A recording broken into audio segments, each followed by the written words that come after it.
If you're a breakfast volunteer, the way it works is there's a place called the Bug Hut, which is a very strange name for a place, isn't it? But it's a little hut up behind Bromley Baptist Church, and that's where the guests go for breakfast.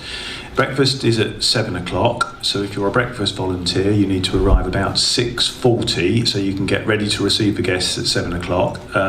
There's going to be a system for communicating to the breakfast team which guests to expect this year. Sometimes a sleepover volunteer will walk over with them, but that's not always possible. So we will have a system, hopefully using WhatsApp, which is encrypted, to communicate a list of guests that are meant to be there, and then no one else is allowed to come in, because it's got to be, from a safeguarding point of view, it's only shelter guests that are allowed for breakfast, they can't invite their friends and things like that along, which has happened. And also, if any guest for whatever reason has been sort of told they can't come to the shelter anymore, but they have been coming, which does happen from time to time if they go way beyond the rules, then again, we should communicate that so that you know that guest's no longer allowed in. So breakfast starts at 7. The way the breakfast volunteers work once they're set up is it's a small kitchen area. There's no cooking facilities, and we're just giving teas and coffees, and then cereals and toast and marmalade, and we lay the cereals out, and then guests help themselves and the milks by them, and then obviously making the toast and as guests want it, and then pouring teas and coffees. The guests have a sofa area. There's a table they can sit around, but there's also a sofa area where they can sit and watch TV.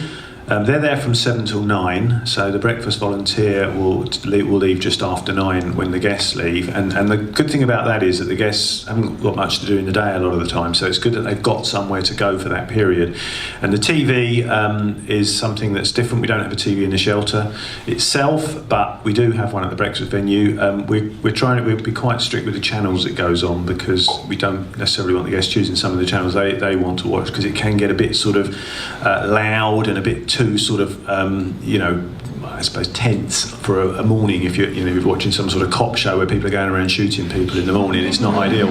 So we try and stick to just a sort of nice breakfast news TV. They can watch that, they can catch up with what's going on, and they can relax and have their teas and coffees. Some of them will snooze on the sofas if they've haven't got as good a night's sleep because of the snoring or something. But it's a very relaxed environment, and the guests the volunteers serve tea and coffee, and they just chat to the guests, all the same sort of safeguarding issues and things that we've spoken about, but do chat to them, get to know them, and you can volunteer as a cafe guest. You can do it.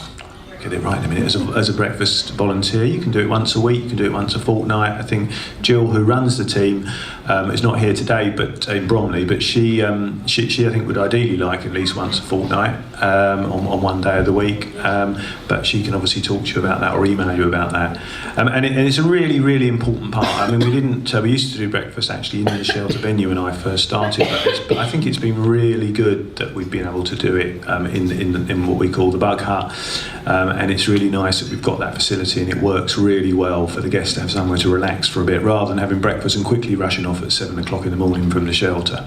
The only day we don't do it is Sunday, and that's because the venue is a church, and that church room or hut is in use for all their Sunday school stuff on a Sunday, so we just can't do it on the Sunday. But they have breakfast in the shelter then. But if you're on the Saturday night team, your team leader will explain how that works. I think that's everything I need to cover.